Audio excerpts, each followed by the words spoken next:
Hello,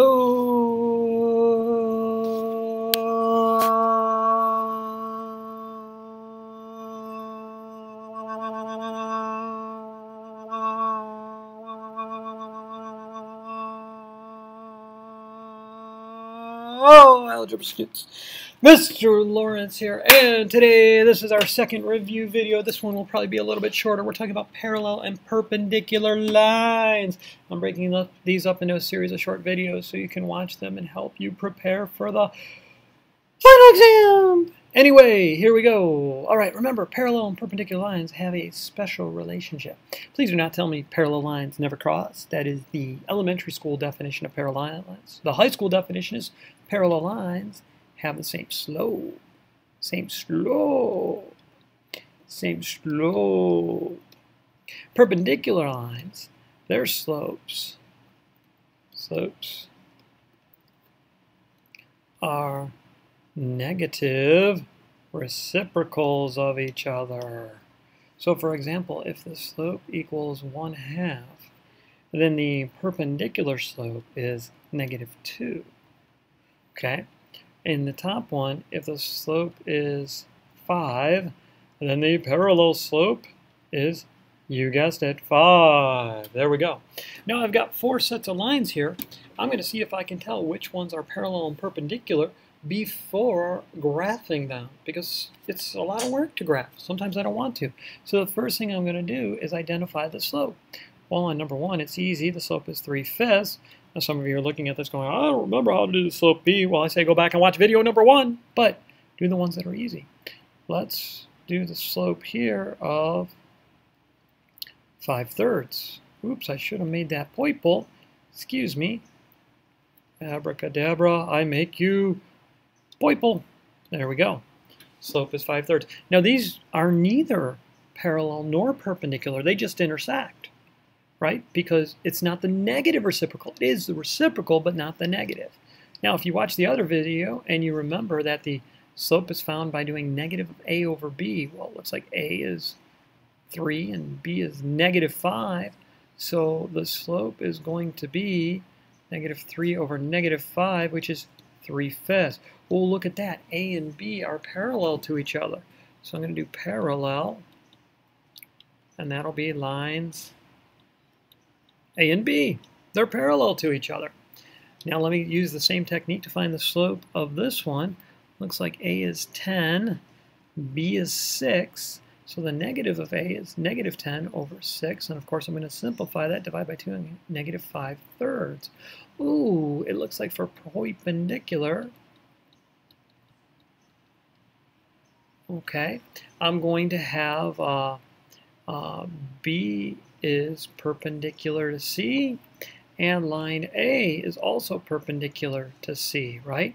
Now, C and D don't have a relationship other than they intersect. That's it. No relationship. They're just friends. Okay, so let's graph them and you can see if I'm right. Now, A is in slope-intercept form, so I'm going to plot the y-intercept, which is -1. And then I'm going to rise 1, 2, 3, and run 1, 2, 3, 4, 5. There we go. And I'm ready to draw my line. 1, 2, 3, 1, 2, 3, 4, 5. So it's going to look something like this. I'm going to make him a little bit thinner because I think they look more accurate when they're thin and less bulky. All right. And we need some arrowheads on there, right? There's one, and there's one. And we want him to be blue. Oh, there we go. All right, now I need a red one. And let's see. It's in standard form. I can figure out the y-intercept really quick. Looks like the y-intercept is going to be 2. C divided by b.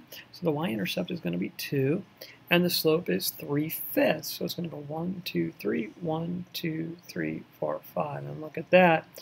You can tell it's going to be perfectly parallel. Sounds like a title of a good book. Perfectly parallel. The Guide to Imitating Successful People. There we go. I should write a book. All right, we'll make him red. We'll make him thinner. He went on a diet. And then we'll give him some arrowheads so he knows which direction he's going. Actually, he doesn't know because he's going 2 different directions. But that's beside the point. All right, the green one. the green one, the one we're saying is perpendicular, I got the slope. It looks like the y-intercept is 1, so it's going through this point right here. And the slope is down 5, 1, 2, 3, 4, 5, and then right 1, 2, 3. There we go. And let me get him going. 1, 2, 3, 4, 5, 1, 2, 3. Remember that old technique? I could go backwards as well, and I get the same line. Okay, confused myself for a second. Started going through the blue point. There we go. I'm sorry, the red point. I should be going through the blue one. But we figured it all out. We'll make him thinner. We need to be green. It's not easy being mean. Oh, I'm sorry, green. There we go. And there he is. And he sure looks perpendicular to the red and blue ones, doesn't he? Now let's go ahead and graph that Poiple one just for practice. Oop, that's not Poiple. There's my Poiple. All right, and it looks like I have the point for -2. Remember, I take the opposite sign. It's a -4. I put a +4. It's a +2, -2. So I'm going to plot the point for -2. 1, 2, 3, 4. 1, 2. There we go. And my slope is 5/3. 1, 2, 3, 4, 5. 1, 2, 3. And I could go 1, 2, 3, 4, 5, 1, 2, 3. And some of you are wondering, hey, is it going to be parallel? Or I mean, is it going to be perpendicular? No, it's not. I can tell by the slope that it cannot be. And you can see, sure enough, it's not. And let me change the color of him and all that good stuff. Let's see, properties. Let's make them thinner, make them Poiple, give them some arrowheads.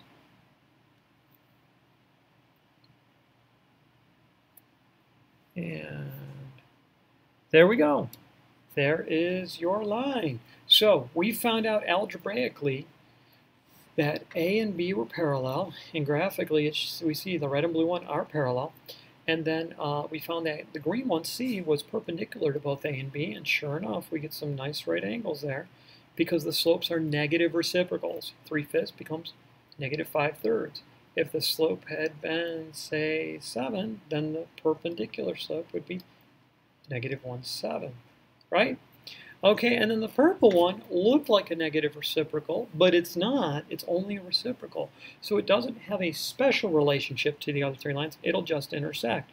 Remember, this purple one will keep going up like that, and therefore it'll intersect all 3 lines, but not in any special way. Not in a 90-degree way. Okay, so that's it for this video. Mr. Lawrence signing off. Have a good night, everybody.